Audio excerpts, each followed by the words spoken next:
Alrighty, I am in a great mood today. I was shuffling and I started a read, but my phone decided to give me a notification, which then stopped the recording. So, what do we need to know in love for today? What do we need to know in love for today? And this is a timeless reading, but we are in the end of the month of March in the year 2026. What do we need to know for love? And we have material harvest wanting to fly out, as well as foundation and achievements with sacral chakra and accelerated motion. Oh, this is really good. I'm gonna go ahead and take these two. And we have memories and love and new beginnings. So with that, it looks like you guys have done away with things of the past in order to step into this new beginning energy. And memories of love doesn't always necessarily mean that it was painful. As you can see, they're setting sail to the memories, the flames that were. And with that, just make sure you're drawing on the happier times of connections or anything that was romantic or has love involved. Make sure you're pulling on the lighter aspects of those connections. Think about what you birthed, not necessarily what you lost. Loss is, I wouldn't say inevitable, but loss is what really opens the door for better energy to make its way in with foundation and achievement. You wouldn't be able to necessarily handle what it is you're walking into today if you didn't go through these memories of love. And even if it ended, it doesn't mean that it wasn't real. It doesn't mean that what you experienced wasn't worth the while. And understanding that is going to be bringing in your material harvest at this time.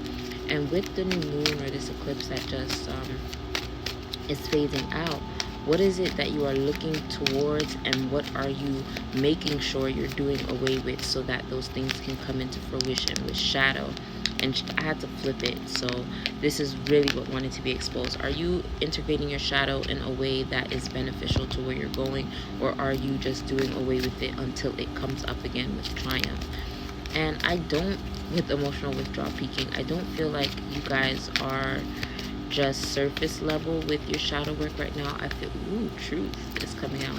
I don't feel like it's just surface level work that you're doing. I feel like if anybody was to bring it up to your face with emotional withdrawal and balance, I really pause to emphasize the balance card, but emotional withdrawal, I don't feel like it would spark up any hard or negative feelings within you to where you feel like you're regressing, or you feel like you have to put on a facade like, oh, I don't care about that. It's detaching with love. It's detaching with a sense of wholeness that you got to enjoy someone or a moment, a connection for what it was, versus holding on to it because it was supposed to be. Like, I was getting this download, I believe this weekend, Saturday.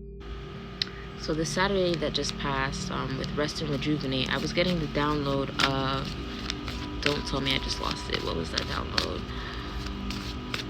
When you master forever, you master infinity.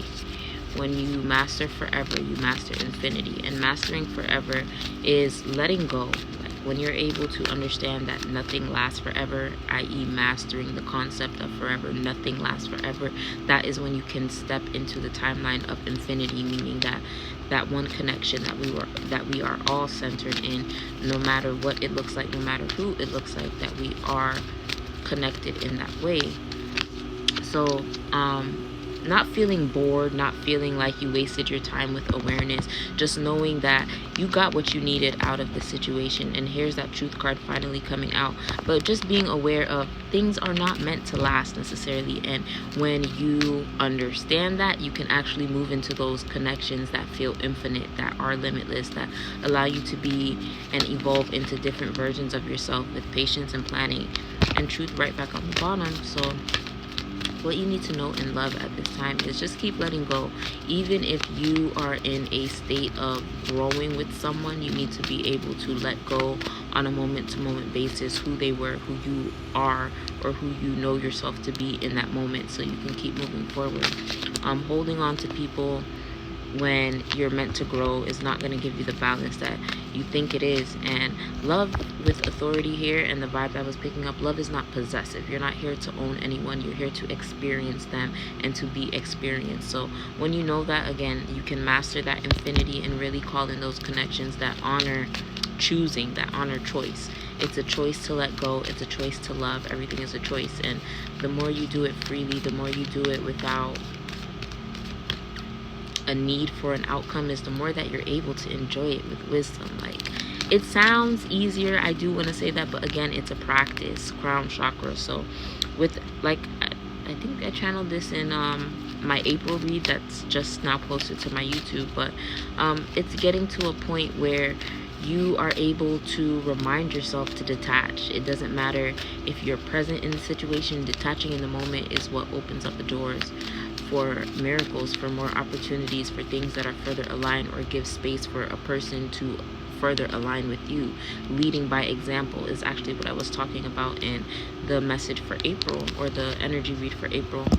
And I'm going to end with this here, and we have wisdom back again, and material and spiritual prosperity, meaning it's yours for the taking. You just do have to remember, do not give into those thoughts that want you to regress. Do not give into the patterns that want you to argue, the patterns that want you to be bitter, the patterns